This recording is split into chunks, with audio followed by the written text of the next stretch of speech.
Y comentamos al final de la clase pasada que la razón por la cual un elemento de concreto se deforma mucho más allá de lo que predice la teoría clásica de la mecánica es porque aparte de la flecha o de la deformación producto, perdón, de la flecha producto de la deformación de la viga, hay una flecha extra que aquí estamos denotando con el subíndice Dessel, que corresponde al alargamiento de la parte del anclaje de la barra que trabaja en tensión y que a mayores niveles de esfuerzo no solo tenemos la deformación de esta porción del anclaje, sino también tenemos el deslizamiento de la barra.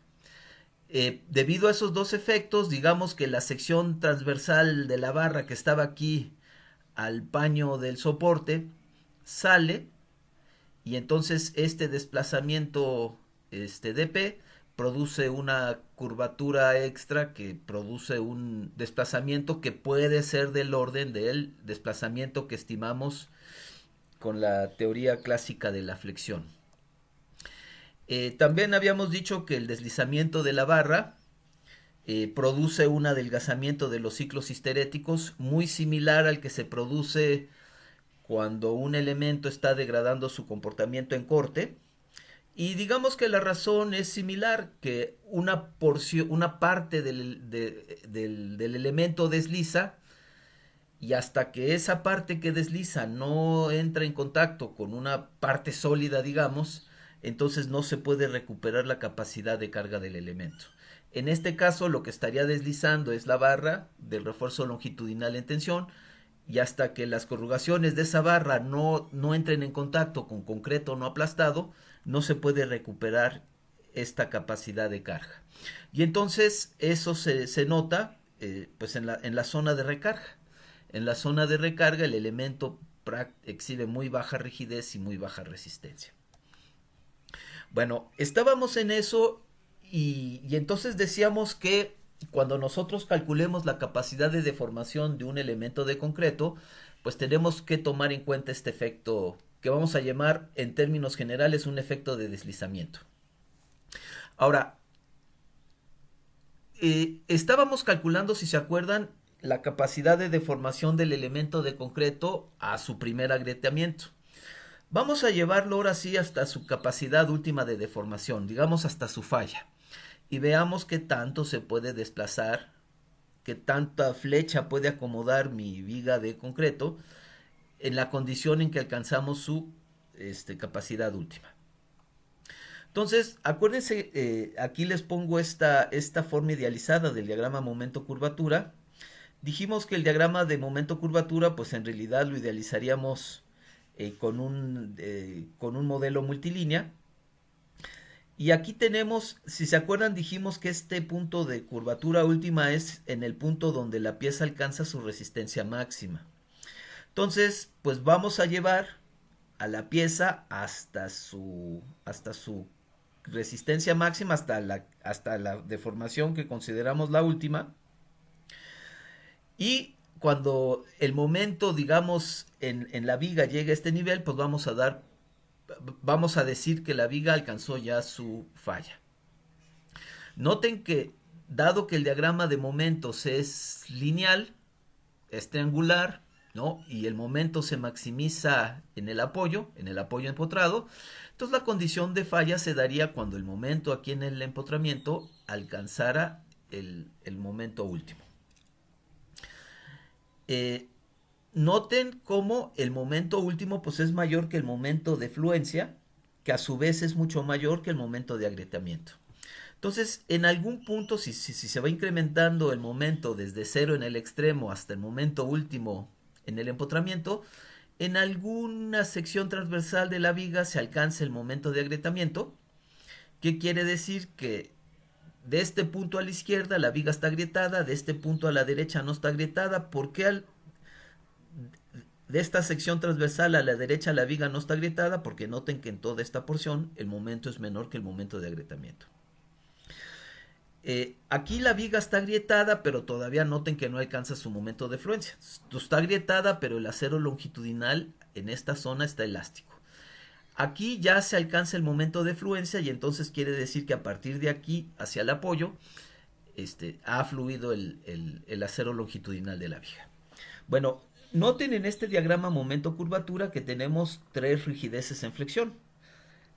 Tenemos una rigidez en flexión relativamente grande para la zona no agrietada, cuando la sección transversal no se agrieta, una rigidez en flexión o una pendiente, si lo quieren ver en este diagrama momento-curvatura, un poco menor, en esta zona donde ya se agrietó el concreto, pero todavía no fluye el acero.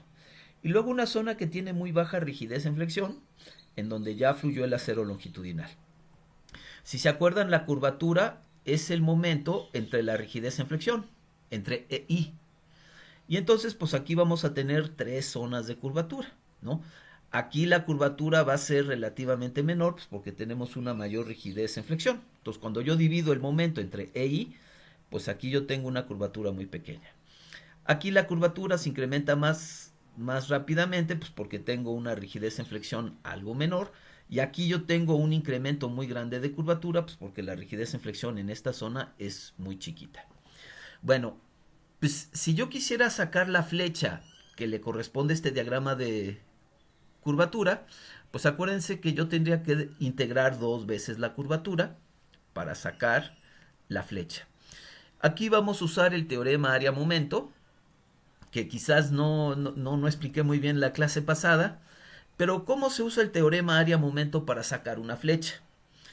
Pues acuérdense que yo tengo que tener dos puntos, ¿no? Y aquí mis dos puntos de interés son el empotramiento y el extremo de la viga. Y que el teorema área-momento me da la diferencia, me diría cuál es la diferencia de la flecha entre estos dos puntos.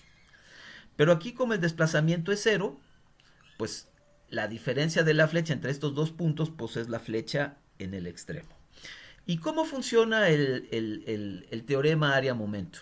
Yo saco el área del diagrama de curvatura. Entonces, si ustedes ven el área de este triángulo, sería este lado, digamos el lado vertical, que vale la curvatura al agrietamiento, el lado horizontal, que mide la longitud de la viga, y como es un triángulo entre dos. Entonces, aquí, este que está aquí, la curvatura al agrietamiento por la longitud entre dos, este es el área del diagrama triangular de curvaturas.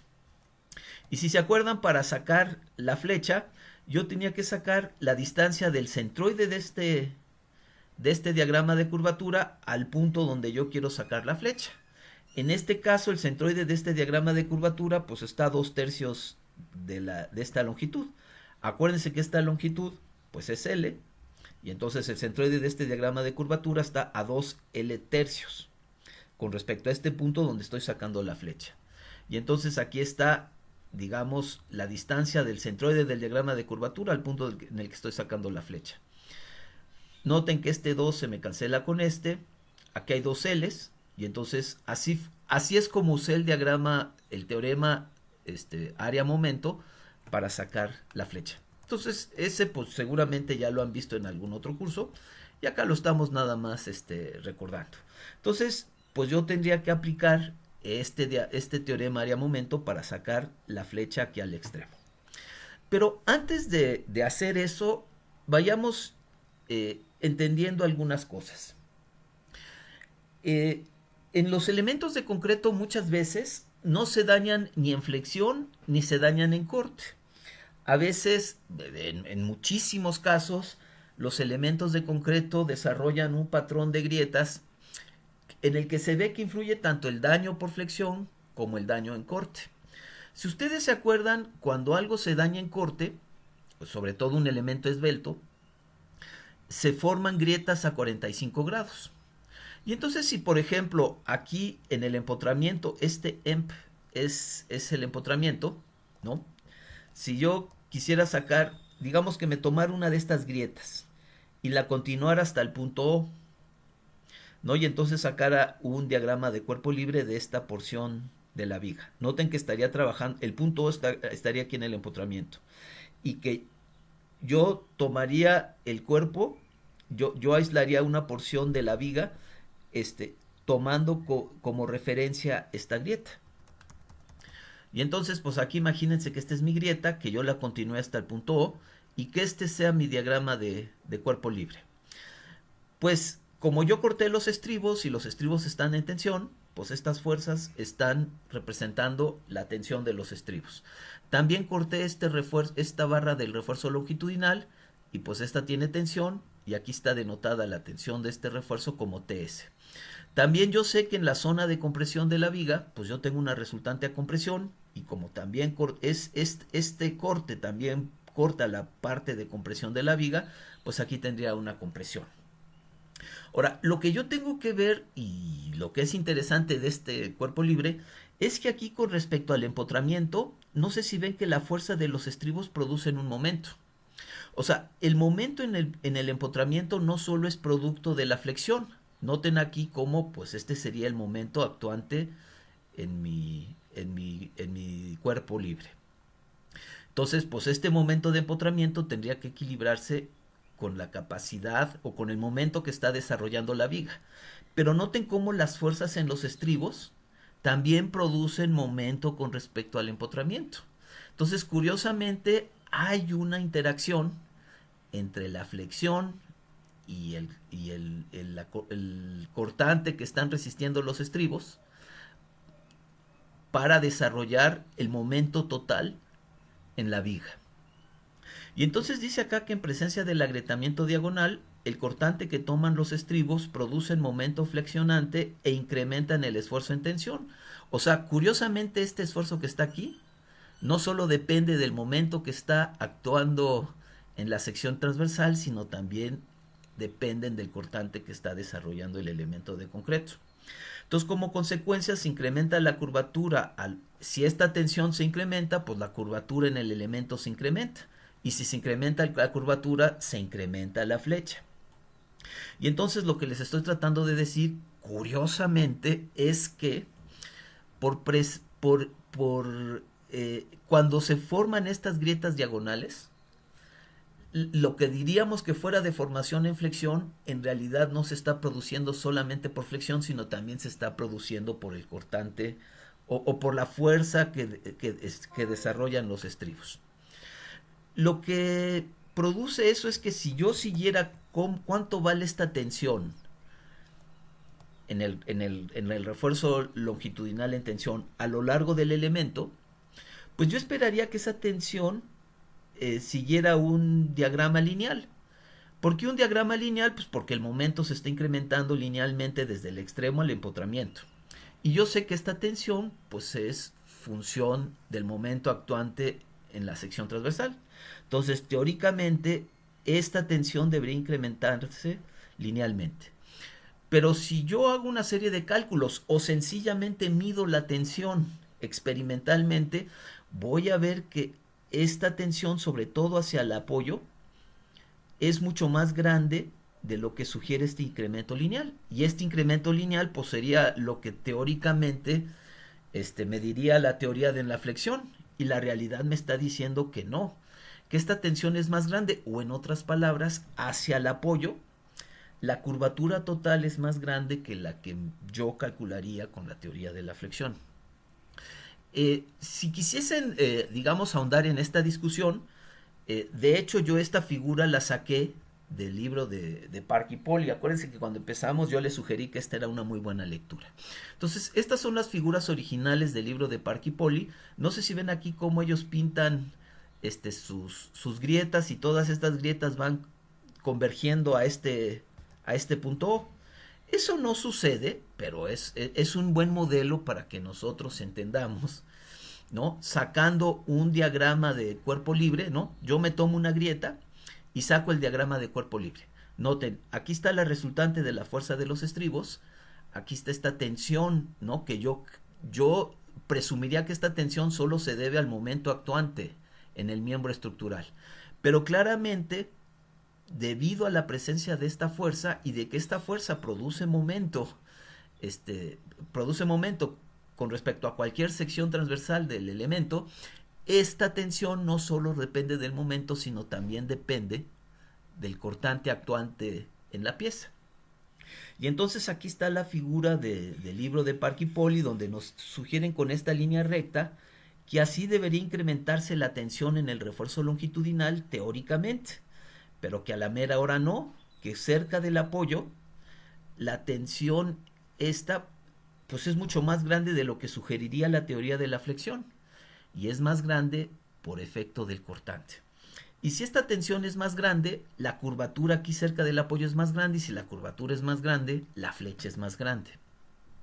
Entonces, pues ya encontramos otra cosa muy extraña de los miembros de elementos de concreto, que cuando desarrollan algún tipo de agrietamiento diagonal, incrementan su flecha con respecto a la que calcularíamos con la teoría tradicional de la flexión.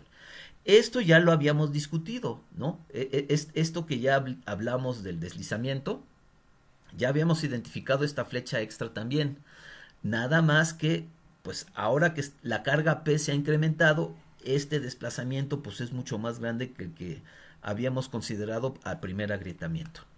Y entonces, finalmente, podemos entender que la flecha última que desarrolla la pieza de concreto es la que mediría es la deformación en flexión del miembro estructural, más la flecha producto de la interacción entre el corte y la flexión, más la flecha debido al deslizamiento de las barras longitudinales, más la flecha debida al efecto de cortante directo o a la deformación en cortante del miembro estructural. Entonces, pues fíjense que cuando al principio queríamos calcular esta capacidad de deformación, lo único que tomábamos era esta componente de deformación, la componente debida a flexión. Y entonces pues siempre nos salía como esta, noten que es mucho más chiquita que esta, no, esta es la suma de estas cuatro. Si yo quito estas tres, pues lo que voy a obtener es que este es mucho más grande que esta. Entonces, al principio, cuando se usaba, digamos, la teoría tradicional de la flexión para sacar esta capacidad última de deformación de las vigas de concreto, pues se veía que había una subestimación muy grosera, ¿no? Que este subestimaba considerablemente este. A través de los años entendimos que aparte de esta contribución a la capacidad de deformación de los elementos de concreto, hay una que resulta de la interacción entre la flexión y el cortante. Hay una que resulta del deslizamiento de las barras y hay otra que corresponde a la deformación en cortante de las piezas de concreto. Entonces, que si yo quiero calcular bien esta, yo tengo que considerar todas estas cuatro. Ahora, estas dos no me gustan para nada. ¿Por qué no me gustan para nada estas dos? Miren, este es comportamiento en corte y este es comportamiento de deslizamiento de las barras. ¿Por qué dijimos que estas dos no nos gustan? ¿Quién me dice por qué estos dos tipos de comportamiento realmente no nos gustaría ver que dominen el comportamiento de mi pieza? ¿Qué dijimos que producen tanto el daño en corte como el deslizamiento excesivo de las barras? ¿Qué le hacen al comportamiento cíclica de mi pieza estos dos componentes de comportamiento? Probablemente la rigidez. A ver, regresemos al comportamiento en corte. Vamos con el puro comportamiento en corte. ¿Por qué dijimos que no nos gustaba que nuestras piezas exhibieran un comportamiento en corte excesivo? ¿Quién me dice? Pero, No eran estables, pues el comportamiento cíclico. eso.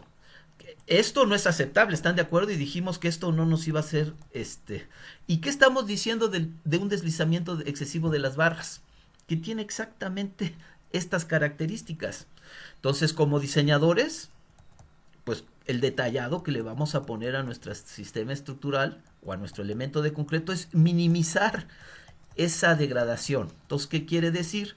Que de alguna manera no podemos nosotros diseñar un elemento de concreto aceptando que estas dos componentes de comportamiento son aceptables, sencillamente conllevan una degradación cíclica excesiva, un adelgazamiento excesivo del ciclo histerético. Entonces dice que la proporción con que cada una de estas cuatro componentes contribuye al desplazamiento total del miembro de concreto depende de la esbeltez del miembro, de su detallado y de la condición de carga y magnitud magnitud de las deformaciones plásticas. Estas dos componentes no las queremos ver en exceso y entonces vamos a detallar el miembro estructural para que estas dos no dominen su comportamiento. A ver, ¿cómo controlamos lo mejor posible? No podemos evitar, esto va a existir, pero ¿cómo controlamos lo mejor posible el deslizamiento? Pues necesitamos cuidar el anclaje, la zona de anclaje. Tenemos que detallar y diseñar bien el anclaje. ¿Cómo controlamos los efectos en corte? Pues entre otras cosas tenemos que controlar el esfuerzo cortante, poner suficiente capacidad en corte a mi elemento de concreto, pero una cosa que ayuda muchísimo a que los efectos en corte no sean importantes es que el miembro estructural sea esbelto. Si el elemento es muy robusto, esto no lo voy a poder minimizar, pero si mi elemento tiene una esbeltez mínima, entonces yo voy a poder minimizar estos dos. Tengo que entender que no pueden eliminarse del todo. De alguna u otra forma estas dos componentes van a estar presentes en el comportamiento de mi miembro de concreto. Pero lo que estoy diciendo es que lo voy a detallar no para eliminarlas, sino para tratar de que contribuyan lo menos posible a el comportamiento de mi elemento de concreto. Miren, aquí hay una gráfica que salió del reporte de Bertero y Popov, en donde aquí está la ductilidad. Aquí hay un delta, entre delta y aquí me está diciendo la ductilidad que está desarrollando mi viga de concreto. Y no sé si ven que acá está la flecha total, dice la deformación, el desplazamiento aquí en el extremo. Y acá me dice que la va a romper la flecha total en 4 componentes. Estas son las 4 componentes. A ver, yo aquí les puse un nombre, ¿no? Cuando es el subíndice B, es deflexión. Subíndice I es interacción, flexión, corte. Subíndice SL es deslizamiento de las barras y subíndice S es cortante. Aquí usan otra notación. A ver si ustedes me pueden ayudar a conectar cada una de estas 4 componentes de deformación con la notación que tenemos aquí en el curso. Esta de shear, ¿a cuál creen que corresponda de las 4?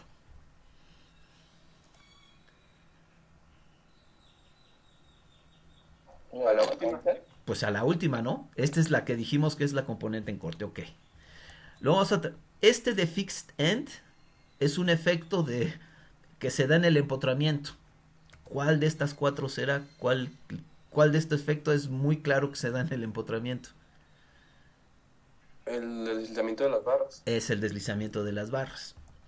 Y este flexión 1 y flexión 2, el flexión 1 es el comportamiento en flexión, digamos, aislado, y el flex 2 es la interacción entre la flexión y el corte. Entonces, aquí están las 4 componentes, y dicen que hay un pequeño error, ¿no? Que aunque le hagamos muchas ganas y tratemos de estimar estas 4 componentes de forma muy precisa, pues dice aquí que vamos a hacer un pequeño error.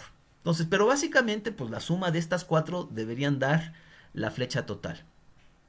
A ver, noten que acá yo podría despreciar, dice que esta es una viga esbelta. No sé si ven que cuando la viga es esbelta yo puedo despreciar razonablemente esta componente. Entonces, lo que tradicionalmente se hace es que cuando el elemento es esbelto, y acá dice, cuando el elemento es esbelto yo puedo controlar la componente de formación en corte. Entonces, si el elemento es esbelto yo puedo despreciar esta contribución.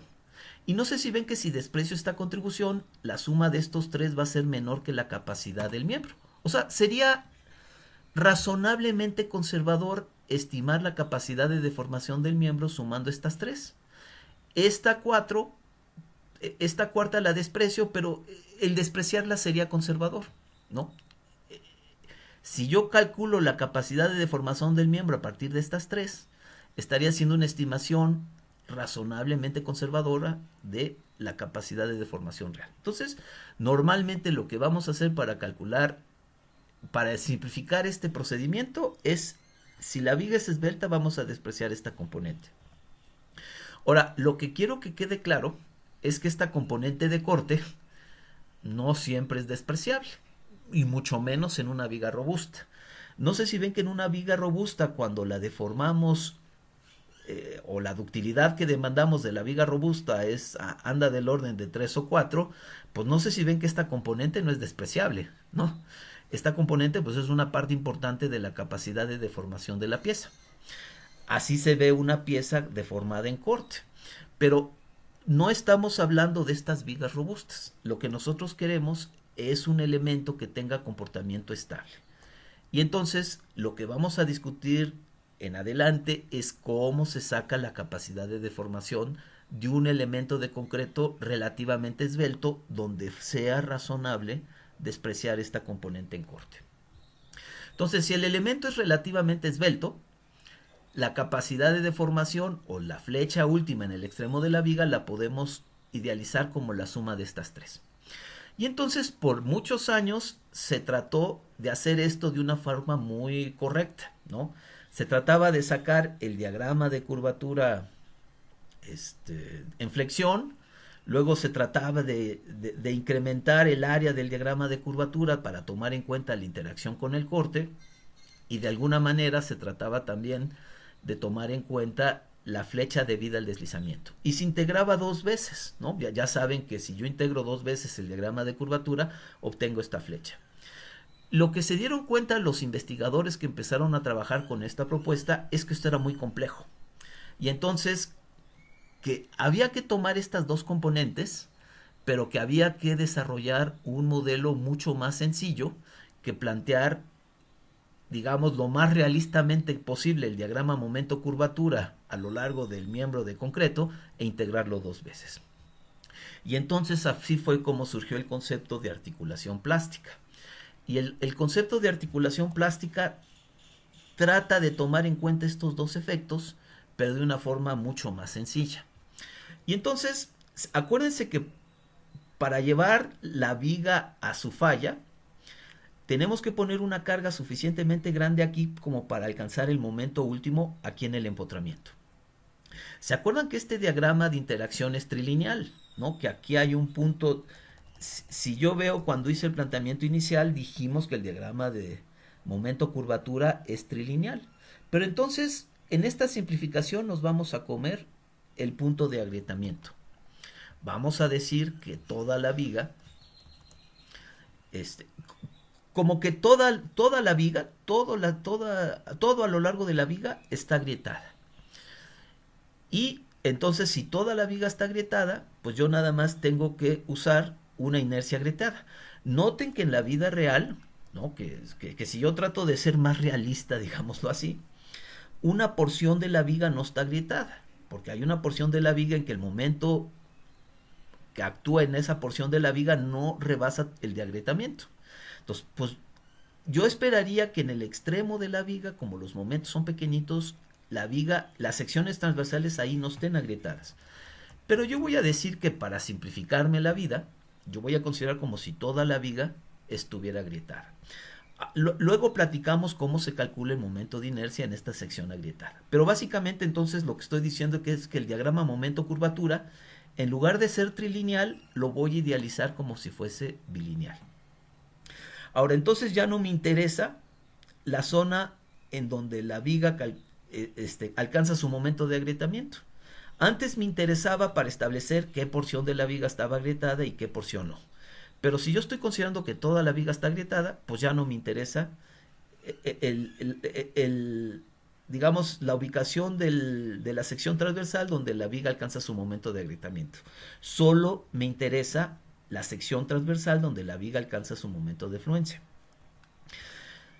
Yo sé que de esta sección transversal hacia la derecha de la viga toda la curvatura es elástica.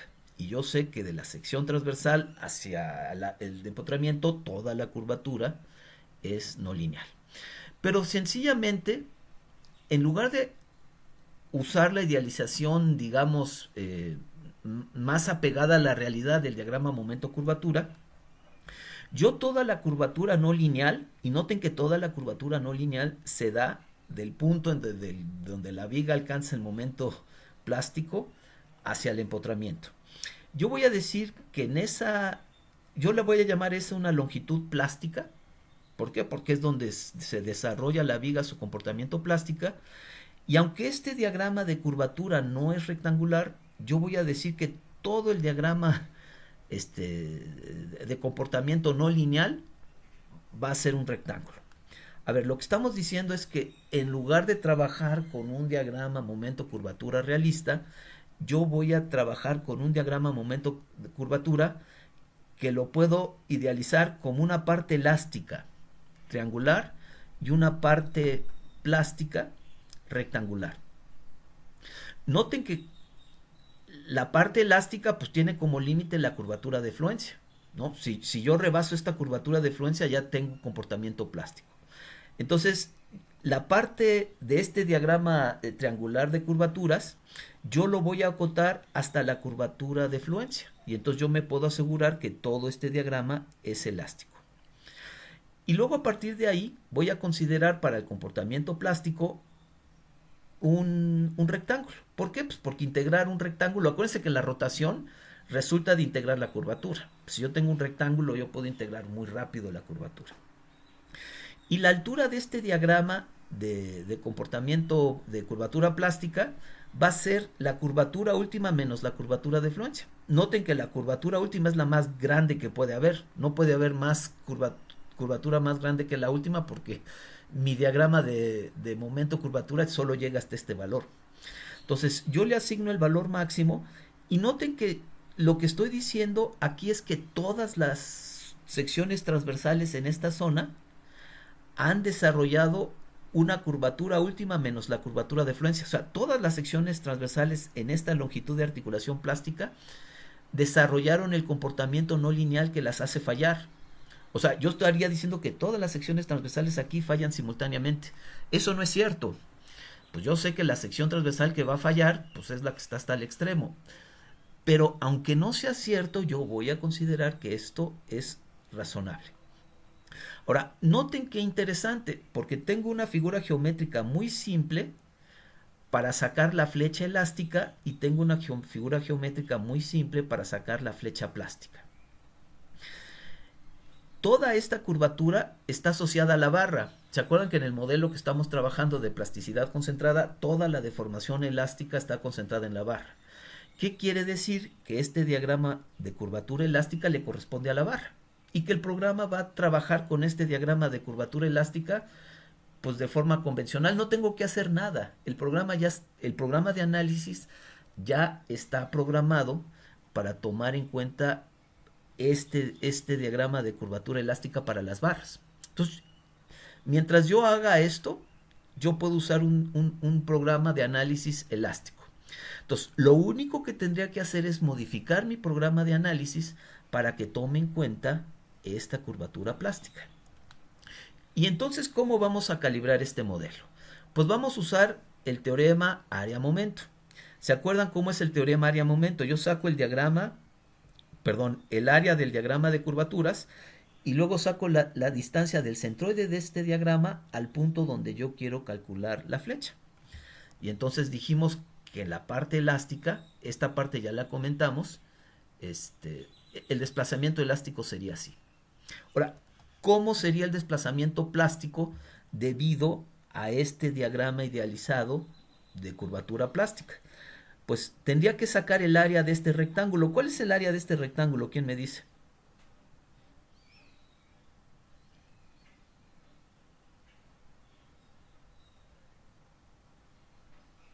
La longitud plástica por la diferencia de eso, pero no sé cómo Sí, es la diferencia. sí, la curvatura última menos la curvatura de flecha. Esta es la rotación plástica, para que nos entendamos. Acuérdense que el integral de un diagrama de curvatura es una rotación. Y luego para sacar la flecha, yo tendría que calcular la distancia que hay entre donde está donde se da esta rotación con el extremo. Y la distancia, no sé si ven que si este es L, y el centroide de este estaría LP sobre 2.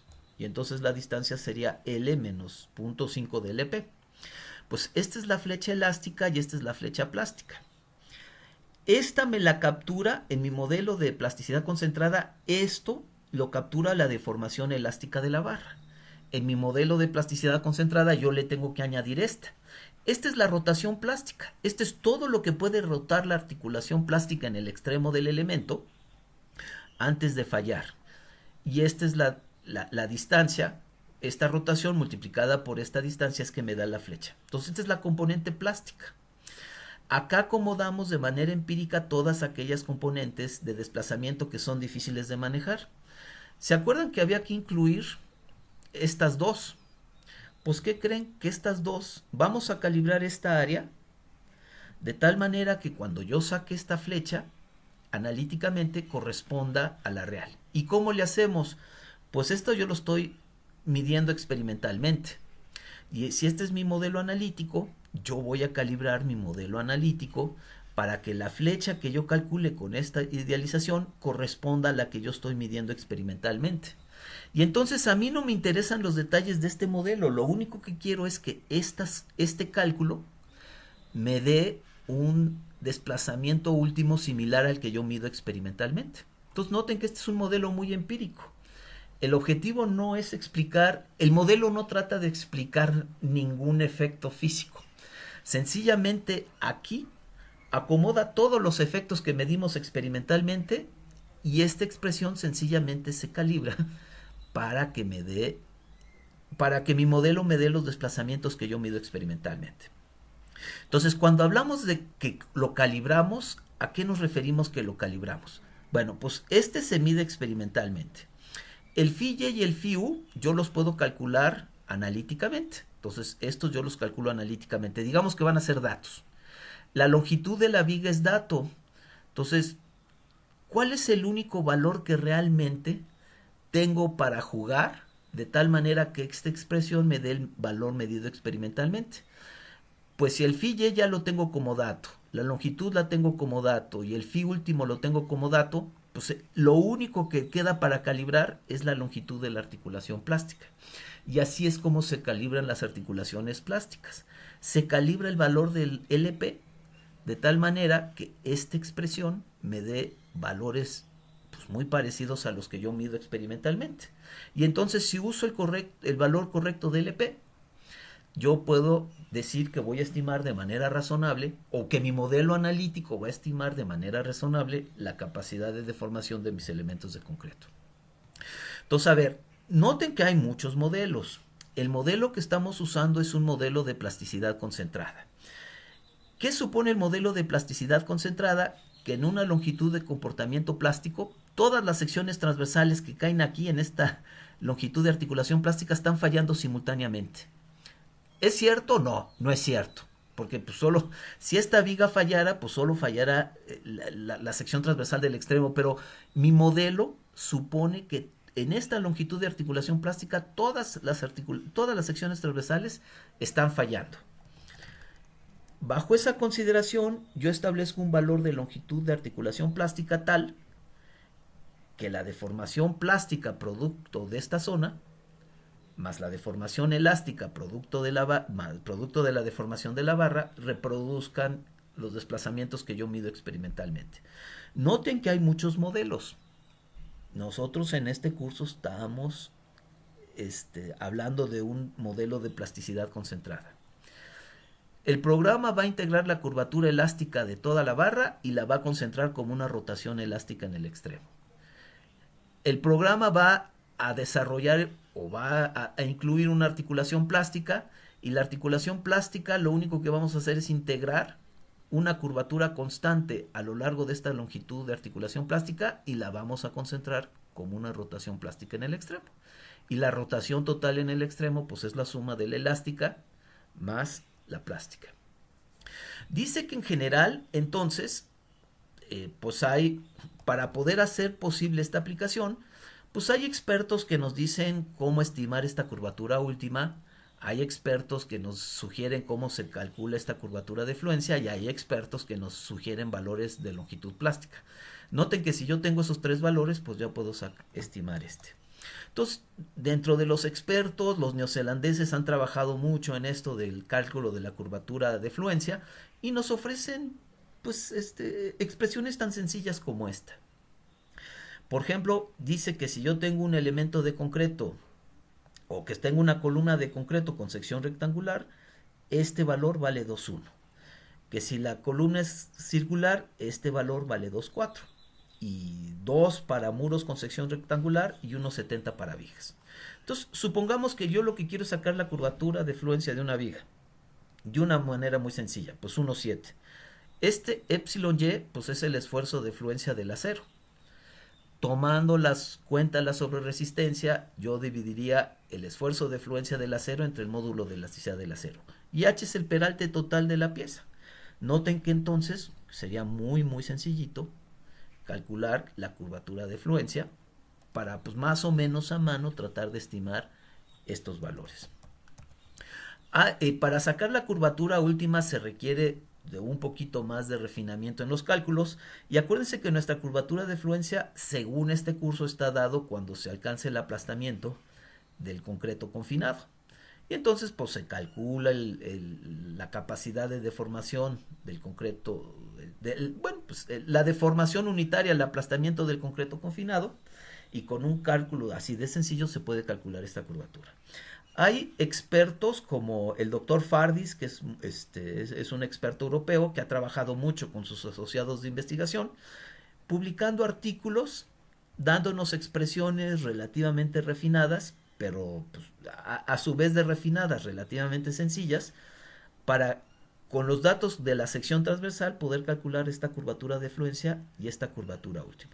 Y acuerden que al final de cuentas, pues yo también puedo hacer un análisis seccional, ¿no? Yo puedo idealizar con un programa de computadora, puedo hacer sacar el diagrama de momento curvatura de mi sección transversal y ahí directamente estimar estos valores. Entonces lo que les quiero decir es que hay forma de determinar estas curvaturas. Y entonces, si tenemos formas de calcular estas curvaturas, la pregunta es, ¿y cómo le hacemos con esta longitud de articulación plástica? Porque en el momento en que nosotros decidamos de manera razonable sacar esta longitud de articulación plástica, ya estamos en capacidad de sacar la capacidad de deformación de los miembros estructurales. Y normalmente esa capacidad de deformación se le informa al programa a través de esta rotación plástica. Noten, curvatura última menos curvatura de fluencia. Lo único que me falta para sacar esta capacidad de rotación plástica de mi articulación es suponer un valor de longitud de articulación plástica. Y entonces, pues, muchos investigadores, dado que la curvatura última depende del aplastamiento del concreto, y dado que la rotación de la articulación plástica depende de la longitud de articulación plástica que yo supongo, pues entenderán que varios investigadores pues han estudiado mucho estos valores y han propuesto expresiones calibradas con pruebas experimentales. Digamos que quizás de los valores más viejos propuestos para el aplastamiento del concreto, la deformación al aplastamiento del concreto y la longitud de articulación plástica, sea esta que se publica en un artículo de 1966 por Corley. No estaba pensado para estructuras sísmicas, más bien estaba pensado para estructuras sujetas a cargas gravitacionales. Entonces, estas son expresiones muy viejas, ¿no? Pero digamos que lo que queremos ver es pues, cómo han ido evolucionando. Entonces, noten cómo esta deformación al aplastamiento del concreto depende de los estribos, ¿no? ρS es la cantidad de estribos. Entonces, mientras más mejor confinada esté la pieza, pues este valor se va incrementando. Y noten esta fórmula para longitud de articulación plástica, ¿no? La 0.5 el peralte efectivo más este término. Que este término, de alguna manera, toma en cuenta cómo está cargada la viga. Digamos que se hicieron entonces una serie de pruebas experimentales. Noten que Corley trabajó con una serie de vigas y que las deformó monótonamente, o sea, no les impuso ciclos de carga ni de deformación, sencillamente las deformó en la misma dirección. Luego Mattock toma los datos de Corley.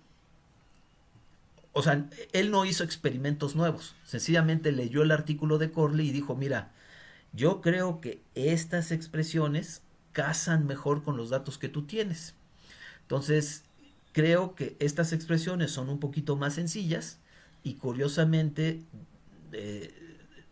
como que reflejan mejor tus datos que tus propias expresiones. Noten que estamos hablando de los 60s, ¿no? Ya posterior, pues hubo varios, ingenieros, varios investigadores que fueron trabajando en mejorar cómo estimar esta capacidad de deformación última del concreto al aplastamiento, y en 1982 se publicó un artículo que pues muy leído, con una expresión muy larga para poder calcular este valor. No lo puse acá, pero quizás la expresión que más se use hoy en día para sacar esta capacidad es la de Mander. Que Mander también es del grupo o inició como parte del Dr. Priestley, del grupo del Dr. Priestley. Noten que acá el Dr. Priestley y algunos colegas de investigación se echan toda una discusión y sugieren que la longitud de articulación plástica pues debe ser muy diferente a lo que se había propuesto antes en los 60. Y finalmente nadie sabe quién, pero de alguna manera alguien, yo creo que leyó los trabajos de Corley Mattock y sencillamente le voló estos términos, y entonces alguien propuso, y todavía no se sabe quién es ese alguien, o yo no sé quién es ese alguien, que para elementos de concreto una buena forma de estimar su capacidad de deformación relativamente conservadora es usar el peralte efectivo de la pieza entre 2 como longitud de articulación plástica. Y dada la incertidumbre y la variación tan grandes, parecería que esto da resultados muy razonables. Hay un montón de propuestas de longitud de articulación plástica, pero cuando uno hace sus modelos de análisis no lineal, se da cuenta que este valor es un buen valor, es muy simple de calcular. Conceptualmente no hay que torturarse mucho de dónde viene, sencillamente funciona. Da resultados ligeramente conservadores que al final de cuentas pues está bien. Entonces, nada más como para tratar de entender qué tan conservadores son las herramientas que usamos hoy en día para establecer la capacidad de deformación de los miembros de concreto. Veamos estas distribuciones de ocurrencias. Acá dice que vamos a ver qué tan conservadores son las expresiones con las que contamos hoy en día para estimar este valor de deformación, de aplastamiento del concreto. Entonces, los de arriba serían valores experimentales y los de abajo son valores estimados analíticamente. Y aquí vamos a usar 3 propuestas, ¿no? Vamos a usar la propuesta de Corley, vamos a usar la propuesta de Mattock. Noten, sería la fórmula, sería la fórmula, y la de Scott es mucho más refinada. Es una fórmula larguísima, por eso aquí ya no la puse. Pero Scott también nos da una forma de calcular esta capacidad de deformación última. Noten que estas en realidad no salieron para estructuras sísmicas. Esta expresión sí le corresponde al tipo de detallado sísmico para un miembro de concreto. Entonces, estas en realidad no están pensadas para sismo, pero veamos qué tal funcionan. Y a partir de los 80 ya hubo varios investigadores, incluidos Scott y, como les digo, Mander, que ya empezaron a probar experimentalmente miembros de concreto con detallado sísmico. Entonces, la pregunta sería, ¿qué valor quisiéramos ver acá? Pues quisiéramos que este valor fuera 1. ¿Por qué quisiéramos que este valor fuera 1 o este cociente fuera 1? Pues querría decir que el estimado analítico corresponde con lo que estamos midiendo experimentalmente. Y pues eso al final de cuentas es lo que queremos. Entonces, noten que aquí, dentro de estas cajas, aquí hay un montón de vigas en los que se midió esto. Y esta caja, pues nos dice qué tantas vigas cayeron, digamos, en el rango de 1. Nosotros queremos ver que esto sea mucho, porque si este valor de ocurrencias es muy grande, pues quiere decir que en muchos casos se dio el caso en que mi estimado analítico corresponde muy bien con lo que medí experimentalmente. Noten que aquí hay un montón de valores mucho mayores que 1. No sé si lo ven, aquí hay valores pues, mucho más grandes que 1, aquí hay hasta 4. ¿Qué quiere decir? Que experimentalmente las piezas de concreto se deformaron 4 veces más de lo que yo estoy estimando analíticamente. Es conservador, digamos. Que este cociente sea mayor que 1 es conservador. Quiere decir que la pieza se deforma más de lo que yo estimo. Y lo que no quiero ver para nada es que este cociente sea menor que 1. Porque querría decir que la pieza se deforma menos de lo que yo estoy estimando analíticamente. Ahora, si ustedes ven, las distribuciones son sensiblemente conservadoras. Noten cuántas ocurrencias hay en que la pieza se puede deformar mucho más que lo que está estimado analíticamente. Pero claramente aquí hay una expresión que es superior a las demás, que es la verde. Noten que Mattock y Corley cuando ellos propusieron su expresión para calcular el SU, no habían pensado en aplicación sísmica. Es a partir de Scott y Mander que se piensa en aplicación sísmica. Entonces, ¿qué les estoy tratando de decir?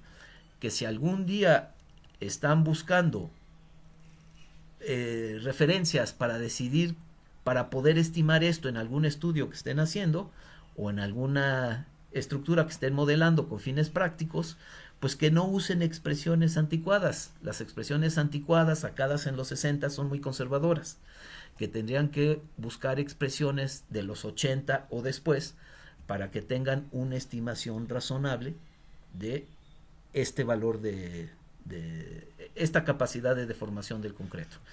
Y acá no la tengo, pero quizás la expresión más, la más usada y porque es la mejor, es la de Mander. Ahora, ¿qué pasa con la longitud de articulación plástica? Entonces, tomemos aquí 4 propuestas para ver pues qué tan conservadoras o no conservadores son las distintas expresiones que han propuesto a lo largo del tiempo. Vamos a tomar estas 2 expresiones para el cálculo de longitud de articulación plástica. Vamos a también usar esta de Priestley y vamos a usar este valor anónimo. A ver pues, qué tan bien o qué tan mal funcionan estas diferentes longitudes para estimar la capacidad de deformación de los miembros de concreto reforzado. Entonces aquí está la experimental y aquí está la estimada. Y noten que tenemos las 4 expresiones. Aquí tenemos la sencillita, ¿no? La de 0.5 el peralte. ¿Qué queremos ver? Pues que muchas de las ocurrencias caigan en esta cajita de 0.9 a 1.1. ¿Por qué? Pues porque quiere decir que la longitud que yo estimo es, digamos, es congruente con la que yo mido experimentalmente. Si este valor es menor que 1 es conservador, y si este valor que es mayor que 1, estamos del lado de la inseguridad. Acuérdense que la rotación plástica se incrementa con... si este cociente es mayor que 1, estamos del lado de la seguridad, y si este cociente es menor que 1, ya estamos del lado de la inseguridad. Entonces, pues noten cómo esta propuesta de Mattock cae del lado de la inseguridad, ¿no? Quedamos que nosotros lo que queremos ver es que este cociente o sea 1, porque eso sería tener precisión, o que sea mayor que 1. Si fuera mayor que 1, fuera conservador. Pero pues no sé si ven entonces que la propuesta de Mattock pues sería peligrosa, porque muchas de las ocurrencias de Mattock resultan en valores poco conservadores. Ahora, lo que es interesante entender es que esta propuesta roja, no sé si ven que pues, más o menos sigue la misma distribución que la de Corley y que la de Priestley y Park. Entonces, pues, noten que en general, o le damos a la longitud de articulación plástica, o aquí hay más casos del lado conservador que del lado de la inseguridad. Entonces, lo que les quiero decir es que esta expresión, aunque simple, pues da resultados bastante comparables a los de usar expresiones más refinadas para sacar la longitud de articulación plástica. Y entonces, pues muchos profesionales, digamos, tanto investigadores como ingenieros de la práctica, pues cuando están trabajando analíticamente para estimar la capacidad de deformación de sus miembros de concreto, usan esta expresión tan sencillita. sencillamente porque da resultados muy comparables a las de expresiones más complejas. Y finalmente aquí está el desplazamiento último. Y bueno, no quiero enrollarme mucho, pero pues otra vez, lo que se ve a través de comparar los resultados experimentales con los estimados analíticamente es que tengo que calcular o tengo que usar una expresión relativamente moderna de los 80s para acá para sacar la deformación última, el aplastamiento del concreto. Y que con que yo use la longitud de articulación plástica de 0.5D, obtengo valores razonablemente conservadores y comparables con los de usar expresiones un poquito más complejas. Bueno, entonces eso en relación a la longitud de articulación plástica. Finalmente, y en términos de capacidad de deformación, quisiera recalcar una cosa. Distinguir entre curvaturas o ductilidades de desplazamiento, rotación y curvatura. Estas tres ductilidades son diferentes medidas, son diferentes. Muchas veces, a lo largo de los cursos, algunos profes hablan de ductilidad y algunos hablan de ductilidad de desplazamiento, en algunas ocasiones de rotación y en algunas ocasiones de curvatura. Y como no se distingue mucho entre estas tres ductilidades, al final se pueden confundir y pensar que son la misma. Y no, son muy diferentes. Entonces, antes de terminar esto, vamos a discutir cuál es la diferencia entre estas ductilidades. Y para eso vamos a usar un sistema de un grado de libertad sencillo. Vamos a poner una columna en voladizo. Noten que se parece muchísimo a lo que ya hicimos, nada más que antes teníamos una viga en voladizo. En este caso vamos a ponerle una fuerza. Noten que por estática, pues el diagrama de momentos tiene que ser lineal. Y vamos a alcanzar el momento último aquí en el extremo, ¿no? Acuérdense que cuando alcanzamos el momento último en el extremo, nosotros vamos a usar este tipo de idealización para el diagrama momento-curvatura. Un diagrama triangular para establecer cuánto es la deformación lateral elástica de la columna y un diagrama de curvatura rectangular para establecer cuánto es la deformación o el desplazamiento lateral plástico de la columna, ¿no? Es justo el modelo que acabamos de desarrollar. Bueno, pues ya adaptando lo que hablamos, el desplazamiento lateral de fluencia de la viga sería ¿no? Esta es la pura deformación elástica de la barra. Si yo quiero calcular el desplazamiento último, a la deformación elástica de la barra le tengo que sumar el desplazamiento plástico, producto de la articulación plástica. ¿Y se acuerdan cómo se calcula? Esto está en las láminas anteriores. Esta teta P, pues dijimos que es una rotación plástica y dijimos que así se calcula. Y entonces esta es justo la fórmula que nosotros habíamos desarrollado antes. Ahora, voy a dividir este delta U entre esta delta Y. ¿Se acuerdan que la definición de fluencia es divide el desplazamiento último entre el desplazamiento de fluencia? Entonces, toda esta expresión yo la divido por esta. Y entonces, si la voy trabajando, me queda así. Y lo que tengo que ver es que esta que está aquí es la ductilidad de curvatura. Esta es una ductilidad de desplazamiento. Y noten que esta es una ductilidad de curvatura. Esta es curvatura última entre curvatura de fluencia. Este es desplazamiento último entre desplazamiento de fluencia. Ambas son medidas de deformación, pero son diferentes. Una cosa es medir la deformación con un desplazamiento y otra cosa es medir la curvatura la deformación con una curvatura.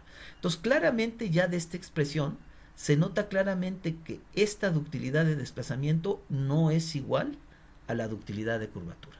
Entonces, despejemos la ductilidad de curvatura de esta expresión y me queda así. Y entonces yo voy a tratar de estimar cuál es la ductilidad de curvatura que yo tengo que desarrollar para que mi columna desarrolle una ductilidad de desplazamiento de 3. Digo, acá yo puedo usar el valor que quiera. Yo lo voy a ejemplificar diciendo, a ver, vamos a suponer que la columna tiene que desarrollar una ductilidad de 3. por cierto, la que usamos para diseñar, ¿no? Cuando hablamos de un factor de comportamiento sísmico QD3 o QD4, estamos hablando de ductilidad de desplazamiento. Entonces, ¿qué tanta ductilidad de curvatura tenemos que proporcionarle a la articulación plástica o a la sección transversal aquí en el extremo, en el extremo de la columna para que pueda desarrollar una ductilidad de desplazamiento de 3? Vamos a suponer una longitud de articulación plástica del peralte entre 2. Entonces, miren, acá está la relación de aspecto de la columna, ¿no? H es el peralte de la columna y L es la altura de la columna. Entonces, este es un elemento muy esbelto, este es un elemento relativamente robusto. Miren la ductilidad de curvatura que se tiene que desarrollar para una ductilidad de desplazamiento de 3. Si la columna es muy esbelta, una relación de 6:1, la ductilidad de curvatura es de 10. Noten que a nivel curvatura, la sección transversal tiene que desarrollar una ductilidad de 10 para que la columna pueda desarrollar una ductilidad de desplazamiento de 3. Claramente esta ductilidad de curvatura y esta ductilidad de desplazamiento no son la misma. Y bueno, aquí para diferentes relaciones de esbeltez de la columna, pues pueden ver diferentes valores de ductilidad de curvatura. Entonces, ¿por qué les digo esto? Porque hay veces que cuando uno hace las cuentas, ¿no?, puede establecer su diagrama momento-curvatura y el diagrama momento-curvatura le va a salir de 15, ¿no?, de 20. Vamos a decir que cuando hace uno sus cálculos, uno puede establecer que un diagrama momento-curvatura puede desarrollar una curvatura última de 15. Y entonces dirá uno, ay no, pues ya redescubrí la ingeniería sísmica porque pues, si yo tengo un diagrama momento-curvatura con ductilidad de 15, pues voy a permitir una ductilidad de 15 a mi sistema estructural. No, para lograr ductilidades de desplazamiento relativamente pequeñas, la sección transversal tiene que desarrollar ductilidades de curvatura alta. No voy a entrar mucho en detalle, pero se pueden hacer ejemplos. Ahora, en lugar de con una columna en voladizo, se podría trabajar con un marco, ¿no? Entonces, pues ahí les pido que revisen ahí las consideraciones que se hacen acá. Pero acá estamos estableciendo 3 relaciones. El diagrama de curvatura de la sección transversal crítica con respecto a la ductilidad que debe desarrollar una columna. Y luego la ductilidad que debe desarrollar una columna con respecto a la ductilidad de desplazamiento de todo el sistema estructural. Entonces noten que aquí tengo 3 ductilidades. Una ductilidad a curvatura de la sección transversal, una ductilidad en términos de rotación para el miembro estructural y una ductilidad en términos de desplazamiento para todo el sistema estructural. Y se puede hacer un ejemplo muy sencillito donde se pueda demostrar que si yo quiero una ductilidad de 3 para mi marco, mi columna tendría que desarrollar una ductilidad del orden de 4 si en rotación, si la longitud de articulación plástica fuera igual a 2, y que para esta ductilidad de 4, si mis columnas fueran relativamente esbeltas, yo tendría que desarrollar una ductilidad de curvatura de 14. Entonces, noten cómo para desarrollar la ductilidad de 3 de todo el sistema estructural que se mide en términos de desplazamiento, la sección transversal crítica del marco tendría que desarrollar una ductilidad de curvatura de 14. Y finalmente se pueden hacer ejemplos muy exagerados como este, en donde, por ejemplo, para que este pequeño marquito de dos pisos, muy forzado el asunto, pero digo, se puede demostrar. Imagínense que este fuera nuestro sistema estructural.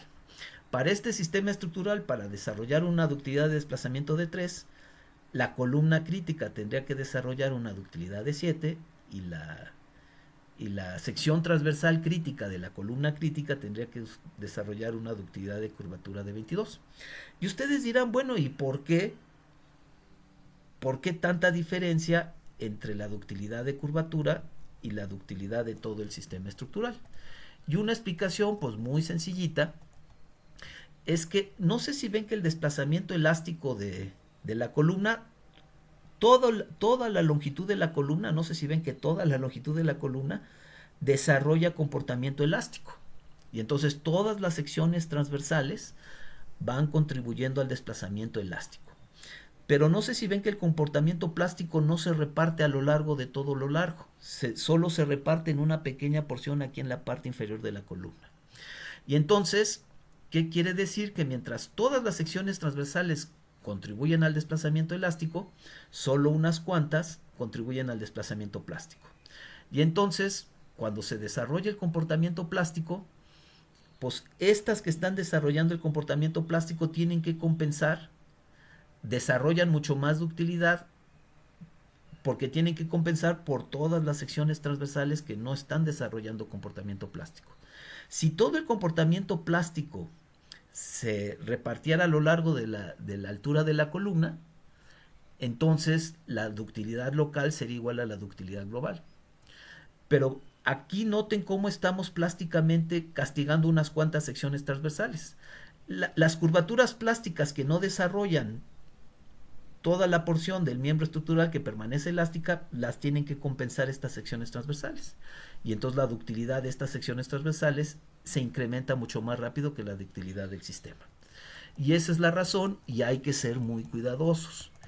¿Y por qué hay que ser muy cuidadosos? Porque imagínense que estuviéramos trabajando con un caso así, que según yo tengo asegurada esta ductilidad de 3 y si no me fijo, pues no va a haber sección transversal de concreto que pueda alcanzar esta ductilidad de curvatura y por ende la sección me estaría engañando pensando que una estructura como esta podría desarrollar estos niveles de ductilidad.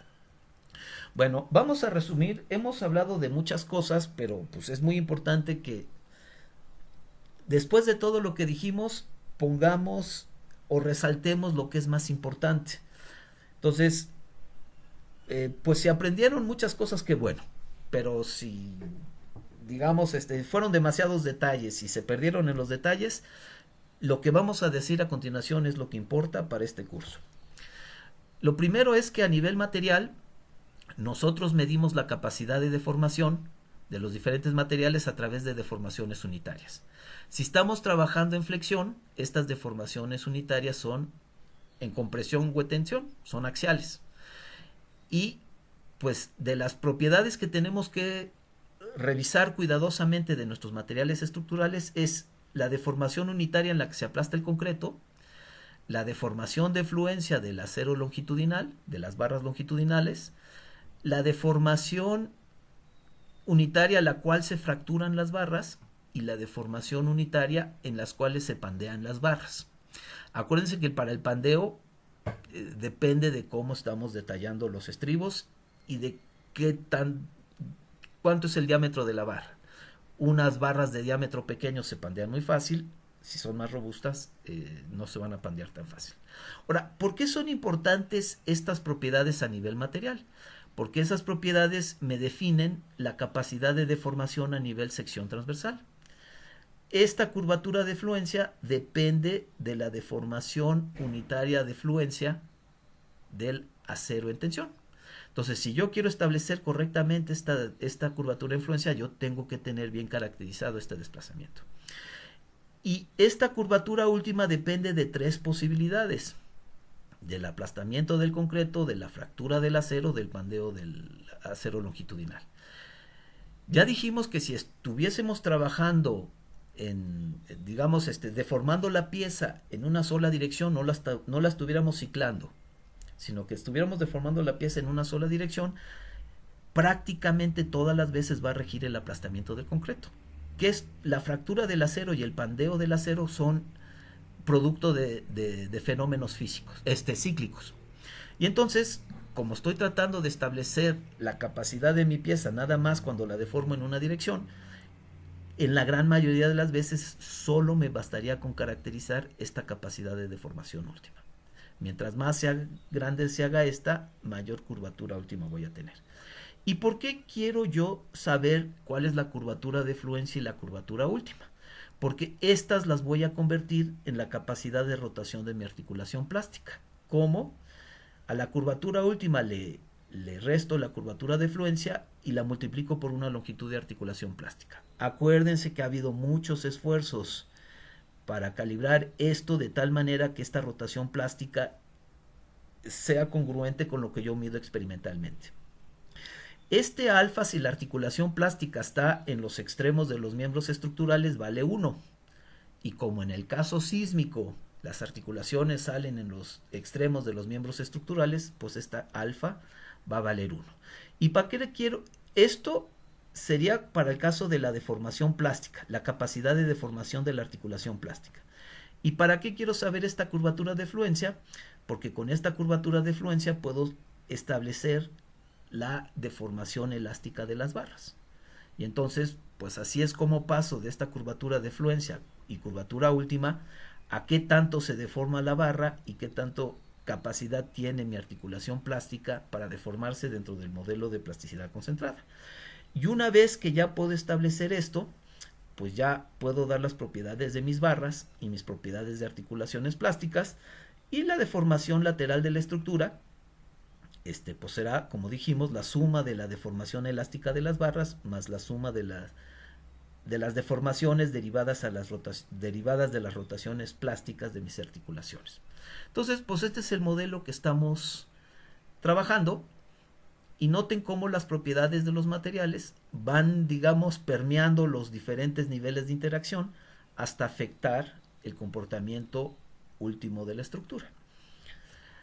Ahora, la única cosa es que tenemos que tener mucho cuidado cuando pasemos de la capacidad de deformación de una sección transversal a la de un miembro estructural. Porque acuérdense que hay muchos fenómenos cíclicos y que también muchas veces el miembro falla a deformaciones menores que la falla de la sección transversal. El caso típico es cuando el miembro estructural desliza. Antes de que falle la sección transversal, a niveles menores de deformación, el miembro desliza. Entonces, cuando yo estoy en un proyecto práctico, tengo que tener mucho cuidado de cuando paso de estos valores a estos. Y casi siempre los estándares de análisis no lineal no trabajan a nivel material y a nivel sección transversal. Sencillamente los estándares me dan directamente la capacidad de deformación del miembro, tomando en cuenta todas estas interacciones. Ahora, pero digamos que hay varias opciones. Entonces, opción A, lo voy a hacer analíticamente. Ojo que si lo hago analíticamente tengo que tener cuidado, pero los estándares de análisis no lineal me lo permiten hacer analíticamente. Entonces yo tomaría mi programa de computadora de análisis seccional, establecería el diagrama momento-curvatura y establecería una idealización bilineal. Acuérdense que este punto de curvatura última sería el punto a partir del cual empezara a aplastarse el concreto confinado, ¿no? Yo me fijo con los resultados que me está dando, y en cuanto yo vea que el concreto confinado se empieza a aplastar, ahí yo paro y digo que esa es la curvatura última. Criterio de este curso, no de todos los cursos, es de este. Yo entonces con esta idealización bilineal podría establecer esta curvatura de fluencia y esta curvatura última. Y con estas dos curvaturas yo podría establecer la capacidad de rotaciones de mis articulaciones plásticas analíticamente. Ahora, hay artículos, expresiones simples ofrecidas por diferentes autores, en que en lugar de usar esto, pues yo sencillamente hay una ecuación cerrada ofrecida por algún autor y yo sustituyo en la ecuación cerrada y calculo este. Y también hay una ecuación cerrada y yo sustituyo y calculo este. Entonces, analíticamente lo puedo hacer de dos formas, o con software o sencillamente con ecuaciones cerradas. Saco la rotación articulación plástica analíticamente, como pues tengo la curvatura última, la curvatura de fluencia, la multiplico por una longitud de articulación plástica. La longitud de articulación plástica, hay muchas expresiones ahí afuera, pero dijimos que pues, si lo vemos nos da capacidades de rotación razonablemente comparables, conservadoramente comparables con las medidas experimentalmente, razonablemente conservadoras con respecto a las medidas experimentalmente, si la longitud de articulación plástica la tomo como el peralte efectivo entre dos o como el peralte de la pieza entre dos. Y entonces así yo lo podría hacer analíticamente. Ahora, la otra forma en que los programas los estándares de análisis no lineal prácticos trabajan es pues yo te voy a dar valores calibrados experimentalmente. Entonces, en lugar de que hagas tú todo este rollo, tú vas a ir a unas tablas que te doy aquí yo en el estándar, y tú sencillamente de esas tablas vas a leer los valores de rotación plástica. Eso lo vamos a ver en la unidad que sigue, precisamente. Pero acuérdense que aquí estamos como tratando de entender todas las opciones. En la unidad que entra, no vamos a trabajar con todas las opciones. Vamos a trabajar de la manera más práctica posible, y eso va a querer decir leer estas articulaciones plásticas de tablas. Ahora, ¿por qué el balance demanda de capacidad de deformación en nuestros programas de computadora se establece en términos de rotación? ¿Por qué la deformación plástica se establece en términos de rotación plástica? Pues es muy sencillo, porque esa es la deformación utilizada por los programas de análisis estructural elásticos. Cuando ustedes hacen un análisis elástico, todas las rotaciones o toda la deformación en flexión del miembro estructural la caracterizan con rotaciones en los extremos de los miembros estructurales. Así funcionan ya los análisis. Ya todo lo calculan en términos de rotaciones en los extremos. Entonces noten que lo que estamos haciendo es sencillamente ser congruentes. Si la parte elástica está trabajada con rotaciones elásticas en los extremos de los miembros estructurales, pues ¿por qué no la parte plástica también la trabajamos con una serie de rotaciones plásticas concentradas en los extremos de los miembros estructurales? Solo considerando que la integral en los extremos de los elementos se hace sobre una longitud acotada denotada longitud de articulación plástica. Entonces, ¿y cómo vamos a usar esa rotación plástica para saber qué tanto se puede deformar mi sistema estructural? Pues acuérdense que esto ya lo platicamos en la unidad 2, que conforme nosotros desplazamos lateralmente la estructura y casi siempre llevamos la cuenta del desplazamiento lateral en la azotea del sistema estructural, poco a poco, conforme se va incrementando este desplazamiento de azotea, se van incrementando los momentos en los extremos de los miembros estructurales. Va a llegar un momento que para el yésimo miembro estructural o un desplazamiento de azotea que para el yésimo miembro estructural se van a alcanzar el momento plástico en sus extremos. Y a partir de ahí, un incremento en el desplazamiento de azotea va a implicar un incremento de rotación en el extremo del yésimo miembro.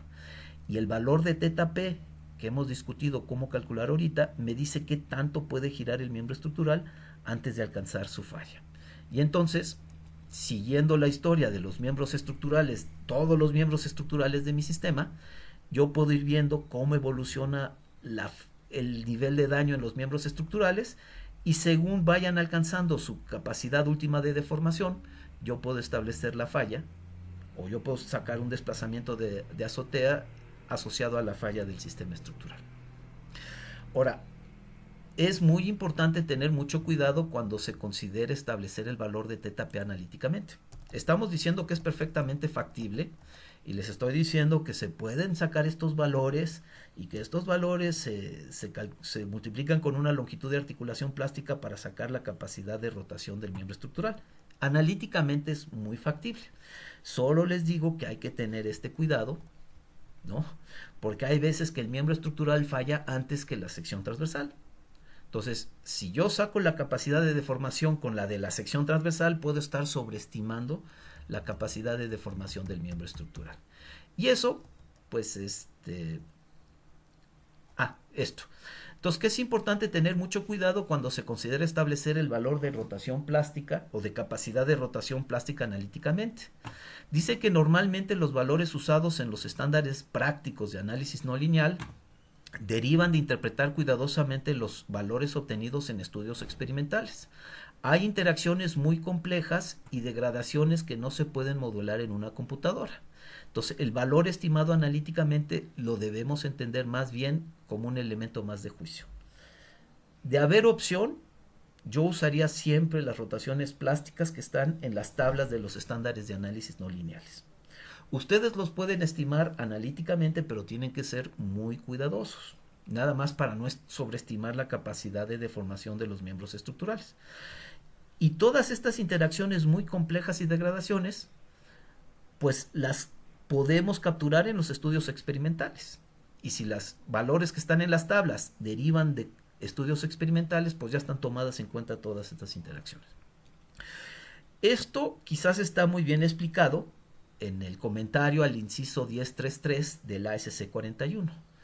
Dice que las pruebas de laboratorio indican que la capacidad de deformación en flexión, y ojo que esa es la que queremos estimar en nuestro modelo de plasticidad concentrada, puede reducirse cuando coexisten efectos de corte. Dice que conforme se incrementan las demandas de ductilidad, se reduce la capacidad en corte, lo que puede resultar en una falla en corte antes de que se alcance la capacidad teórica en flexión. Entonces, que usen mucho cuidado cuando ustedes hagan su modelo basados en capacidades de deformación calculadas analíticamente. Acá lo que se refiere es precisamente al deslizamiento de la articulación plástica. Conforme vamos incrementando la rotación en el extremo del miembro de concreto, se acuerdan que se va abriendo esa grieta, y que si esa rotación es suficientemente grande, en presencia de deformaciones cíclicas, la articulación desliza a deformaciones mucho menores que las asociadas al aplastamiento, a la falla de la sección transversal. Bueno, dejémoslo acá. Ya solo nos falta una propiedad, que es la rigidez, y luego hacer una serie de consideraciones generales antes de entrarle ahora sí a los estándares de análisis no lineal prácticos. El viernes platiquemos un poquito más del proyecto. Tomémonos unos 15 minutos al inicio de la clase del viernes para platicar qué tipo de cargas le vamos a poner al sistema estructural, qué uso le vamos a dar, digamos que para que los diseños sean comparables, ¿no? Entonces, definamos un uso. El uso pues tiene que ser congruente con una estructura que requiera permanecer en ocupación inmediata. Entonces se puede usar un uso residencial, pero quizás sería de mayor interés pensar en otro uso. No solo tenemos eso, sino que también hay que, a partir del uso, no sé si ven que las cargas gravitacionales por metro cuadrado en una escuela es diferente que en un hospital o que yo que sé en un hotel. Y pues también las instalaciones en todas esas estructuras varían. Entonces, según el uso, vamos a tener diferentes cargas gravitacionales y ya deben empezar a diseñar su sistema gravitacional. Entonces, pongámonos de acuerdo el viernes para que ya tengan esas cargas y ya puedan empezar a ir definiendo mejor ese diseño gravitacional.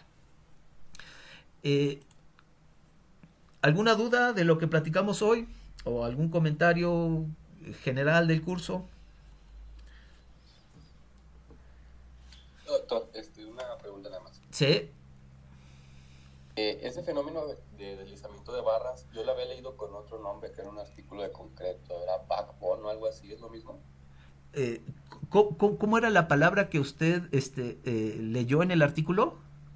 Creo que se decía backbone o algo así. Bueno, el backbone, déjeme, quizás estén relacionadas, pero mire, me voy a adelantar un poquito. Déjeme compartir la pantalla y vamos a ver rápidamente las notas de la unidad que siguen para explicarle lo que es el backbone y no corresponde a ese fenómeno de deslizamiento. La palabra americana es sliding, slide de barrerse, ¿no? Como entonces ellos usan la palabra sliding para referirse al fenómeno de deslizamiento. Entonces el backbone en realidad es la envolvente. Ellos le llaman backbone curve a la envolvente del comportamiento cíclico. Entonces cuando lleguemos aquí a la unidad que sigue, pues vamos a decir que los estándares de análisis no lineal suelen dar la posibilidad de establecer la envolvente analíticamente, y justo como lo acabamos de discutir. Pero vamos a llamar la atención de que dicen los estándares de análisis no lineal que si la van a estimar analíticamente hay que ser cuidadosos. Y entonces, no sé si ve que acá dice el backbone curve. Entonces, exactamente a qué se refieren los americanos cuando usan el backbone. Backbone, en realidad, si uno lo traduce literalmente, es como una columna vertebral. Es la columna vertebral de los vertebrados, de todos los animales vertebrados. Entonces, cuando ellos desarrollan una serie de pruebas experimentales, pues se ve cómo ciclo tras ciclo el comportamiento puede ir degradando. No sé si ve cómo la resistencia va degradando. Entonces, lo que ellos hacen es establecer un envolvente. tienen sus criterios, pero al final de cuentas lo que ellos dicen, mira, este es tu comportamiento histerético experimental y tú vas a establecer un envolvente. Al envolvente del comportamiento cíclico ellos le llaman la curva backbone. Aquí en el curso vamos a castellanizar este término como envolvente. Y entonces cuando uno idealiza el comportamiento de la articulación plástica, es una idealización multilineal de la envolvente experimental, de la backbone curve experimental. ¿Y por qué multilineal? Pues ya hemos dicho por qué todo lo idealizamos como líneas rectas para que el análisis no lineal pueda ejecutarse como una secuencia de análisis elásticos. Entonces, pero el backbone es la envolvente. No sé si con eso quede claro. Sí, bueno, pues voy a volver a leerlo, no sé en dónde me confundí, pero gracias, ya entendí. El deslizamiento normalmente los americanos lo denotan sliding. Okay. ¿Alguna otra curva? Perdón, ¿alguna otra pregunta?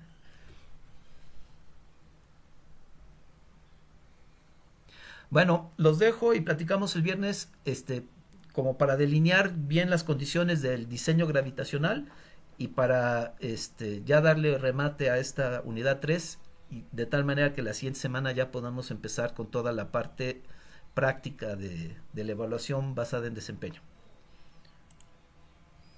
Gracias. Nos vemos, doctor. Que estén.